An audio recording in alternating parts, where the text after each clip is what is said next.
Caesarean ముహూర్తం పెడదాం రండి. సిజేరియన్ ముహూర్తం పెడదాం రండి.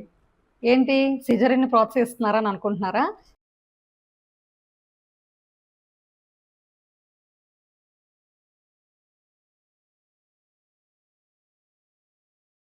సిజేరియన్‌ని ప్రోత్సహించడం కాదండి. ఇక్కడ ముఖ్య గమనిక అసలు సిజేరియన్ ముహూర్తం పెట్టేటప్పుడు ఏ విషయాల్ని పరిగణలోకి తీసుకోవాలి అనే విషయం చాలామంది యాస్ట్రాలజీ నేర్చుకుంటున్న విద్యార్థులకి, అదే విధంగా సిజేరియన్ ముహూర్తం పెట్టించుకుంటున్నటువంటి వారికి కూడా తెలియాలి. సిజేరియన్ ముహూర్తం మీద ఉండే అపోహలనేవి తొలగాలి.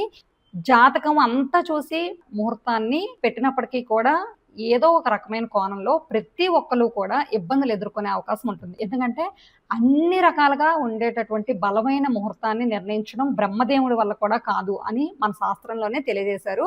ఆస్ట్రాలజర్స్ అందరూ కూడా వాళ్ళకున్నటువంటి నాలెడ్జ్‌తో చాలా చక్కటి ముహూర్తాలనేవి నిర్ణయిస్తున్నారు. అయితే ఇప్పుడు సిజేరియన్ ముహూర్తం ఎలా పెట్టాలి అనే విషయాన్ని చూద్దాం. ఫస్ట్ పాయింట్ ఏంటంటే సిజేరియన్ ముహూర్తం పెట్టేటప్పుడు తల్లి నక్షత్రము, తండ్రి నక్షత్రము ఇంతకు ముందు బిడ్డ ఎవరైనా ఉంటే వాళ్ళ నక్షత్రము కాకుండా ఫస్ట్ మనం ముహూర్తాన్ని సెలెక్ట్ చేసుకోవాలన్నమాట. రెండో స్టెప్‌లో ఏంటంటే లగ్న బలం అనేది కూడా చాలా బావుండాలి. దీంతో పాటు కుజుడికి దోష స్థానాలు అంటే కుజ దోషం లేకుండా చూసుకోవడము, సర్పదోషాలనేవి లేకుండా చూసుకోవడము.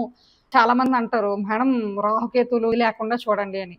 ఉన్నవే 9 గ్రహాలు, ఉన్నవే 12 ఇల్లులు. అందులో రాహుని, కేతువుని తీసేయాలి, వాళ్ళని అక్కడ ఇక్కడ పెట్టేయాలి అంటే అవ్వదు. రాహుకేతువులు కూడా మనకి ప్రస్తుతం ఉండే లైఫ్ స్టైల్‌కి కావాల్సినటువంటి అనేక రకాల విషయాల్లో కారకత్వాన్ని కలిగినటువంటి గ్రహాలు కనుక, వాళ్ళని కన్సిడర్ చేసేటప్పుడు కూడా కొన్ని విషయాల్ని దృష్టిలో పెట్టుకొని మనం ముహూర్తం నిర్ణయించేటప్పుడు చూసుకోవాలి. ముఖ్యంగా తల్లిని సూచించే స్థానం 4వ స్థానం కనుక దానికి బలం ఉండాలి.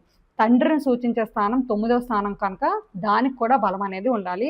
అదేవిధంగా అష్టమ స్థానం ఆరోగ్య విషయానికి సంబంధించిన విషయాలను కూడా కొంతవరకు పరిగణలోకి తీసుకోవాలి. సిజేరియన్ ముహూర్తం పెట్టేటప్పుడు ముఖ్యంగా చూసుకోవాల్సిన ఇంకో విషయం ఏంటంటే 6, 8, 12 స్థానాల్లో అంటే ఇవి కొంతవరకు పాప స్థానాలుగా చెప్తాం గనక ఆ స్థానాల్లో ఎటువంటి గ్రహాలు లేకుండా చూసి ముహూర్తం పెట్టడం అనేది మంచిది. అలా కుదరని పక్షంలో ఆ స్థానాధిపతులు అక్కడే ఉండే విషయంగా చూసి ముహూర్తం పెట్టడం వల్ల ఉత్తమమైన ఫలితాలనేవి వస్తాయి. దీంతో పాటు చాలా విషయాలను కూడా చూడాలి. ముఖ్యంగా లగ్న బలం చూసుకోండి.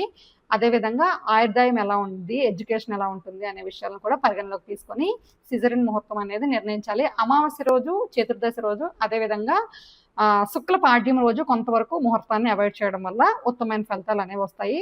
రాహుకేతు నక్షత్రాలు కాకుండా చూడడం కూడా ఒక ముఖ్యమైనటువంటి సూచన. ఎందుకంటే చంద్రుడు రాహుకేతువుల మీద ఉండేటప్పుడు కొంచెం మానసిక స్థితిలో చిన్న ఇబ్బంది ఉండే అవకాశం అనేది ఉంటుంది. ఇలాంటి మరిన్ని వీడియోస్ కోసం శారదా ఆస్ట్రోని ఇన్‌స్టాగ్రామ్, ఫేస్‌బుక్ మరియు యూట్యూబ్‌లో ఫాలో అవ్వండి.